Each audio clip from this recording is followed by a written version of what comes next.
Have you ever been sitting quietly, doing nothing at all, when suddenly a thought appears soon expected, uninvited, a memory, a worry, a question? You didn't mean to think it, but it came anyway, and you might find yourself wondering, if I'm not this thought, then who is thinking it? This is a very real question, not a lofty philosophical riddle, but something intimate like the breath, like your footsteps on the earth. If you've been exploring Buddhist teachings, particularly the insight of non-self, anatta, you might have found yourself quietly wondering, if there's no unchanging self, then who suffers? Who thinks? Who walks the path of awakening? If you've ever carried these questions silently within, please know you are not alone. Long ago, there was someone just like you, a thoughtful and intelligent king named Milinda, who was full of questions. In the Buddhist text, Milinda Painha, he asked the monk, Nagasena, if there is no soul, then who is reborn? Who experiences karma? His question is not only his, it is also ours. In this video, I invite you to gently return to this profound question. If I am not my thoughts, who is thinking them? The answer is not something to be explained, it is something to be seen, quietly, through deep looking. Please stay until the end of this video. Together, we'll listen, breathe, and discover the clarity that lies beyond confusion. This is the TT-Buddhism channel, a place to pause each day, like sitting under a cool tree in the midday sun. If you find this video helpful, please like, subscribe, and leave a comment below. I would be very grateful to hear your reflections, even your quiet questions. Part 1. Thoughts without a thinker. One afternoon during tea meditation in Plum Village, a young child sat beside me. His eyes were clear and his voice sincere. He looked up and asked, "Teacher, I was just sitting still, and suddenly a thought popped into my head about something from yesterday. I didn't try to think it. It just came. So, who made that thought happen?" I smiled. Such a simple question, yet so profound. It's not just children who ask it. Many adults have, too. Sometimes, you're cooking, washing dishes, or walking quietly, and suddenly, a thought appears, a memory, a regret, a plan, a fear. You didn't invite it, but it arrives anyway. That's the moment to pause and ask, if I didn't call it, didn't want it, and it still came, am I really the one doing the thinking? That question, if you hold it gently like a bell in your heart, is already the beginning of meditation. You see, thoughts don't need a thinker. They arise by themselves, like clouds forming in the sky, lightly, unexpectedly, without shape or warning. One time, I invited a friend to practice a small exercise. I said, for the next 10 seconds, try to predict what your next thought will be. Parter. 1. Time. Parter. 1 time. I invited a friend to practice a small exercise. He closed his eyes, very focused. But within seconds, he opened them and laughed. "I give up," he said. I couldn't predict anything. The more I tried to catch the thought, the more it slipped away. When I stopped trying, they just came on their own. I laughed with him. That's a precious discovery. that thoughts arise on their own, not because we command them, but because of the conditions that give rise to them. In Buddhism, this is known as dependent origination, paticcasamuppada. Everything arises due to causes and conditions. Nothing, no flower, no wave, no breath, and no thought comes from nowhere. Everything has a root. Imagine you are sitting in a garden.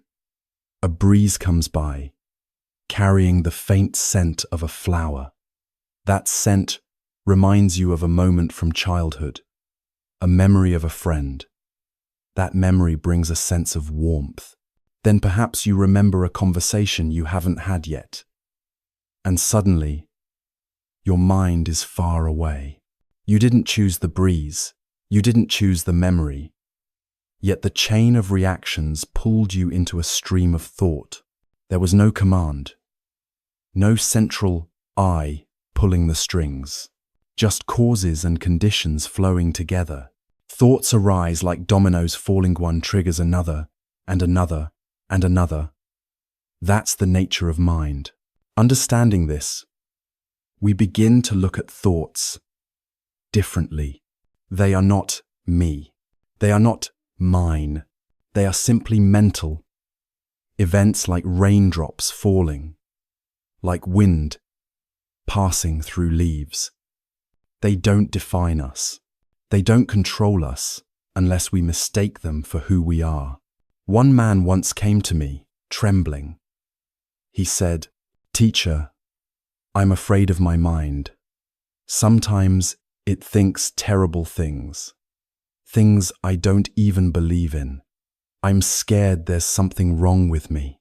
I held his hand and said softly, "My dear friend, thoughts are like visitors. Not everyone who knocks is someone you have to let in, and not every guest is a reflection of the host. You don't have to identify with what arises in the mind. You just have to recognize it." He didn't say anything. He just cried. I didn't tell him to stop thinking. I simply helped him see that he didn't have to become what he thought. That recognition is already a kind of freedom. In daily life, we can begin to look at our thoughts not as enemies and not as truths, but simply as movements of the mind, like a river flowing past. We don't need to block the river. We only need to sit on the bank and observe. Just be present. Just breathe and know, a thought has come. It's not mates, just a conditioned event. We don't chase it. We don't fight it. We just smile. Thoughts are guests. Awareness is the host, and the host doesn't need to argue with every guest. That's the beginning of freedom. That's the beginning of peace. Part 2. Who is the one thinking? One afternoon during a silent retreat, someone asked, when I close my eyes and notice a thought arise, I wonder, who is thinking this thought? It's a sincere and beautiful question. But if you gently look for the thinker behind the thought, what do you find?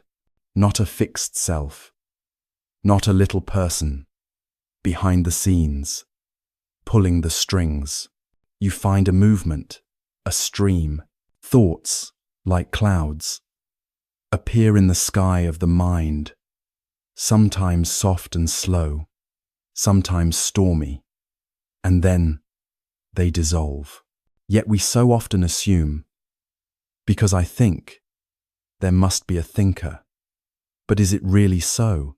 In the Buddhist teachings, there is something called the 5 aggregates, 5 streams of experience, that together create the illusion of a self.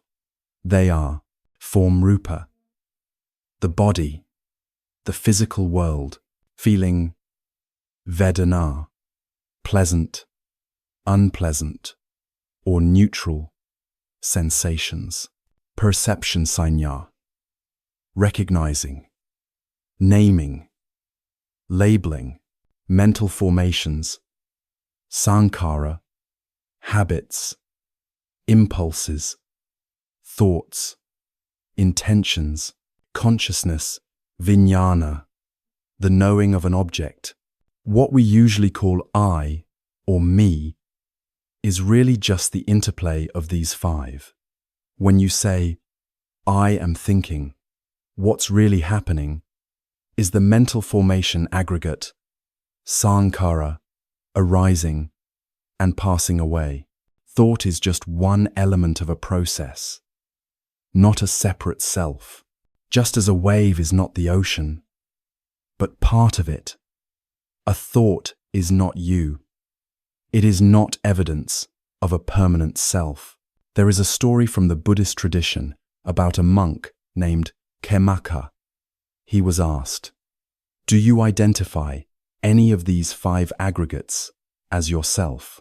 He answered gently, "I do not regard form, feeling, perception, mental formations, or consciousness as self, but there is still a subtle sense, a feeling that I am."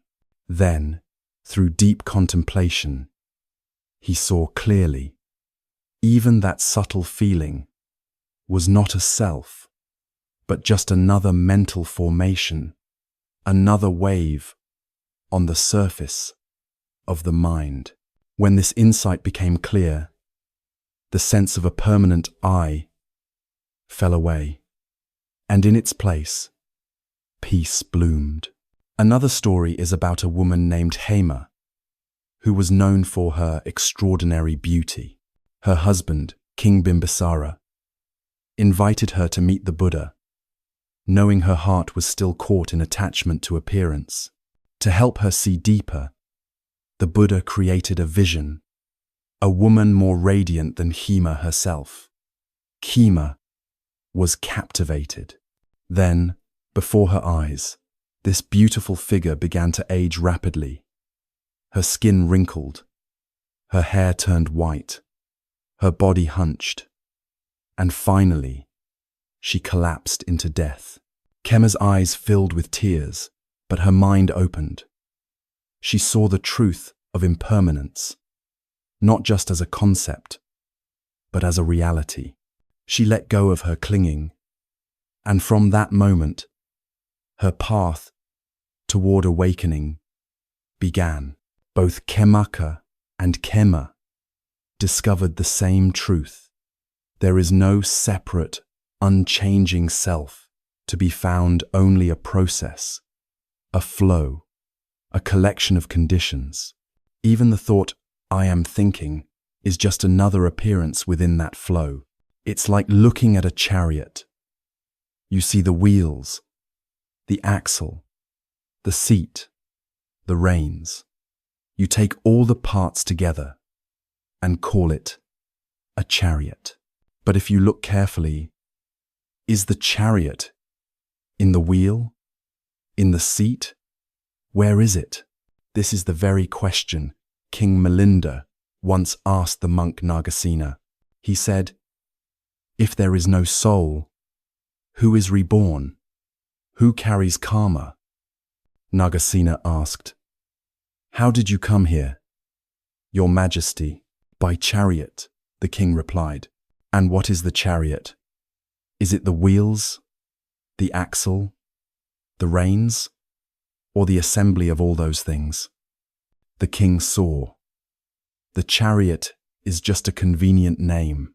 It exists in language, not as a fixed thing. Nagasena smiled. So it is with what we call a person. We are not a fixed self. We are a collection of experiences, conditions, memories, emotions, breath, bones, and stories arising and falling with the conditions that support them. And when the conditions no longer support them, they cease. This is not something to fear. It is something to understand gently, with patience, with mindfulness. When you sit quietly and observe your thoughts, just watch them come and go, without judgment, something changes. You begin to see that you are not your thoughts. You are the one noticing them. You are the stillness behind the movement. You are like the sky, vast and open, while thoughts are only clouds. Sometimes light, sometimes dark, but always passing. And the sky is never harmed. You don't need to stop the thoughts. You don't need to fight them. Just look deeply, smile to them, recognize their impermanent nature, and most of all, do not identify with them. A thought of anger is not you. A thought of worry is not you. A story from the past is not you. All of them come and go, like visitors. You are the host, kind, present, and free.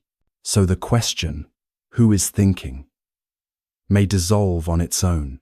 It's like asking, what is the wind? The wind is not a thing. It is movement, the meeting of air, pressure, space, and warmth. In the same way, a thought is the meeting of memory, attention, sensation, and perception. And when you see this clearly, you do not need to cling to a self behind the thinking. There is just this moment, this breath, this awareness. And in that seeing, peace becomes possible. Part 3. The awareness behind the stream of thought. When you sit quietly and observe your mind, you may notice something curious. Thoughts arise and pass like ripples on a pond, sometimes gentle, sometimes turbulent. But if you look a little deeper, you might also sense something else, something that doesn't come and go. There is a silent presence that simply knows. A thought has appeared, a feeling is moving through, a memory is unfolding. This knowing is not a thought itself. It does not analyze or judge. It just is. We call it awareness, a quiet, spacious presence behind every experience. Thoughts come and go, but awareness remains, like the sky, always present, while clouds drift across its face. The clouds are never permanent, and they never damage the sky. The sky holds everything, without resistance. In the Buddhist tradition, we practice cultivating this awareness through mindfulness in Pali. It is called sati. Mindfulness is not about concentrating forcefully or blocking thoughts. It is the gentle act of recognizing what is happening in the present moment, seeing a thought arise, a breath pass, a sound come and go, and not becoming entangled. When mindfulness is strong and steady, it gives rise to something even deeper, equanimity or upekkha. Equanimity is not indifference. It is not cold or disconnected. It is deep understanding that allows you to remain balanced, even when joy or sorrow pass through your mind. It is like sitting beside a river and watching the current flow. You do not jump in, and you do not try to dam the water. You simply observe with presence, with peace. This kind of looking is full of compassion. You see your thoughts clearly, but you no longer believe you must chase after them, or fix them, or be defined by them. You can say to yourself, a thought is here. I see it, but I am not it. I am the awareness that sees it come and sees it go. There is a beautiful story in the early texts about Anuruddha, one of the Buddha's close disciples. In the beginning, Anuruddha struggled with meditation. He sat down to calm his mind, but thoughts would flood in memories, worries, hopes. He became frustrated. wondering why his practice wasn't working. But instead of trying to force the mind into silence, he learned to simply watch it, just as it was. He began to observe his thoughts with mindfulness and without judgment. Over time, something shifted. He no longer needed the thoughts to disappear. He simply stopped identifying with them. In doing so, a deep stillness emerged. Not because the stream had dried up, but because he no longer clung to each passing ripple. This is the secret. You do not have to get rid of your thoughts. You only have to return to the awareness that sees them, the vast, open space that is never disturbed. You become the sky, not the weather. In your own life, this is a powerful shift. You don't need to empty the mind. You don't need to control what thoughts come. That would be like trying to stop the wind. Instead, you learn to relate to your thoughts with gentleness. You practice recognizing, this is just a thought. It is not who I am. A worry about tomorrow may arise. You breathe. You smile. A memory from the past appears. You acknowledge it kindly. A judgmental thought surfaces. You see it. You do not push it away, and you do not become it. You are learning to rest in the awareness behind the thinking. And that awareness is naturally peaceful. It doesn't need to be invented or polished. It only needs to be remembered. Try this now. Close your eyes. Breathe gently. Let your thoughts come, just as they are. Watch them like leaves floating on a stream. Can you notice the part of you that sees them? That seeing is quiet, clear, and free. It is not caught in the content of the thought. It is not arguing, not agreeing, not judging. It is simply knowing. And that knowing is already freedom. You are not your thoughts. You are the sky that holds them. You are the awareness that sees the cloud come and the cloud go. When you live from this place of quiet knowing, life becomes lighter. The mind may still bring you joy and sorrow, but you are no longer tossed about by the waves. You have remembered who you really are, not the storm, not the cloud, but the clear space in which everything arises and passes away. And that space is your true home. Part 4. Practicing in daily life. Thoughts are tools, not self. When you leave the meditation hall and return to the world of work, responsibilities, and decisions, your thoughts come with you. You still need to plan, study, solve problems, and communicate. Someone might ask, how can I continue my practice in everyday life when thinking is necessary? Doesn't it go against the stillness we cultivate in meditation? The answer is, there's no need to eliminate thinking and no need to fight against it. What matters is how we relate to our thoughts. Thinking is not an enemy. It is a tool, like a raft, used to cross a river. In the Alagadupama Sutta, the Buddha tells the story of someone who carries the raft on their back after reaching the other shore. The raft was helpful, but now it becomes a burden. In the same way, when a thought has served its purpose, we must learn to let it go. Thoughts can be helpful, but when we identify ourselves with our thoughts, when we let them control us, we lose our freedom. If we can use them with mindfulness and insight, they become friends. In the teachings, the Buddha spoke about yoniso manasikara, often translated as wise attention. It's the ability to guide the mind in a way that leads to understanding, not confusion. You can think of wise attention as gently asking yourself deep questions when emotions or thoughts arise. But to do this well, we need the foundation of mindfulness, sati, and equanimity, upekkha, as we explored earlier. For example, when you're caught in anxious thoughts, you don't have to stop them. First, recognize them mindfully. This is anxiety. Then breathe in, breathe out, and rest in equanimity, not resisting, not clinging. From that stillness, you may ask, where is this thought leading me?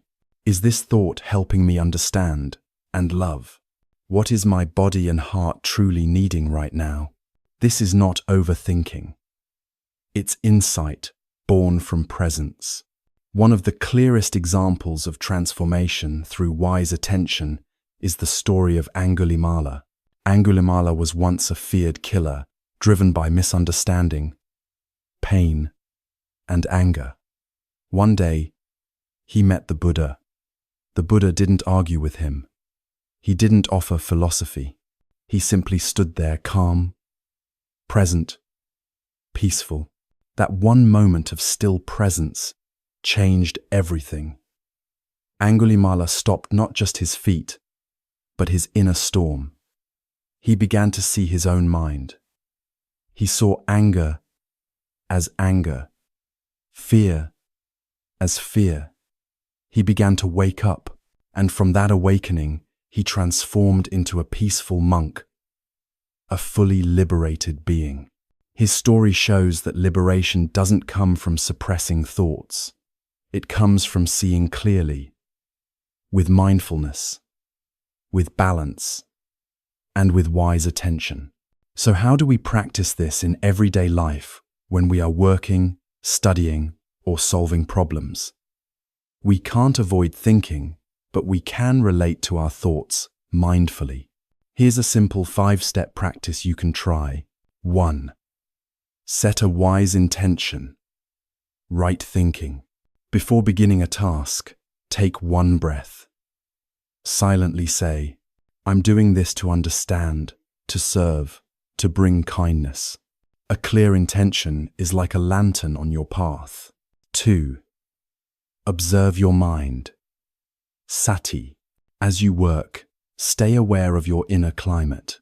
Ask, am I rushing? Comparing? Seeking approval? No need to fix. Just notice. 3. Create inner space. When the mind feels tight or noisy, pause. Take a few conscious breaths. Maybe take a short walk, like opening a window in a stuffy room. 4. Stay balanced. Upekkha. Remind yourself, results are impermanent. I only need to be present and sincere. This helps release pressure and brings lightness to the task. 5. Listen for insight. Often, wisdom doesn't come by thinking harder. It arises like a quiet bell in stillness, like a drop of water falling into a clear pond, reflecting the moon. Thinking is a companion, but you don't have to let it steer your boat. You are the one holding the oar. Mindfulness is the rudder. Equanimity is the paddle. Wise attention is the map. So when a thought arises, you can smile and say, thank you, thought. You were a raft. I've crossed the river now. I let you go. And you walk on light, steady, and free, no longer caught in the stream of thoughts, but grounded in the vastness of presence. There are some questions that don't need to be answered with concepts. They don't need a solution, only a moment of awakening.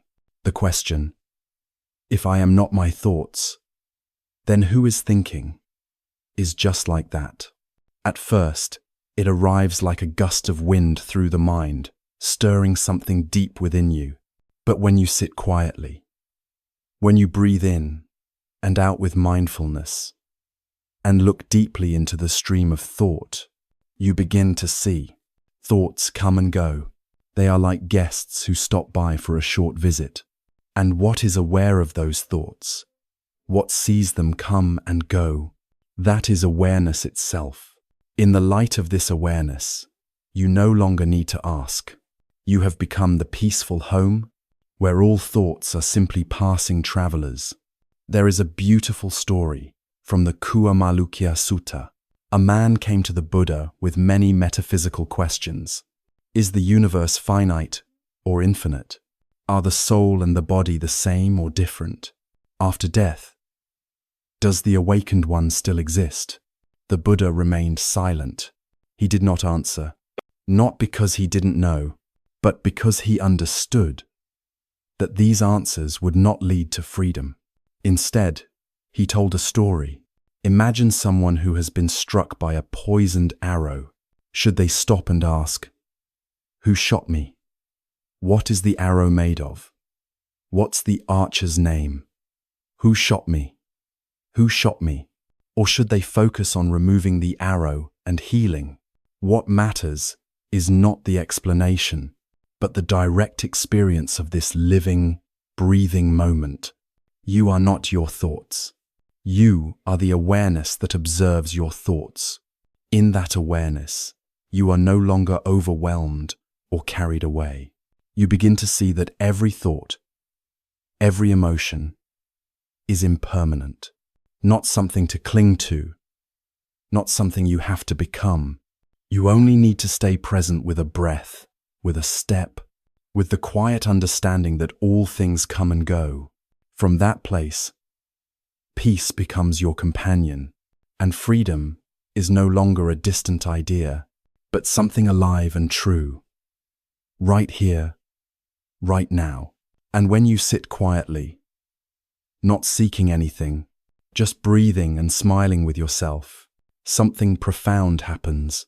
The question dissolves into the silence, and you too dissolve into that smile of true presence. Thank you for being here, all the way to the end of this video. If you found this offering helpful, please click like, share it with a friend, and subscribe to TT-Buddhism. Together, we can nurture a space of peace and clarity, one breath at a time. If there is a question resting in your heart, or simply a gentle reflection you wish to share, feel free to leave a comment below. It would be a joy and an honor to listen to your presence. See you in the next video. May your day be spacious, deep, and filled with peace.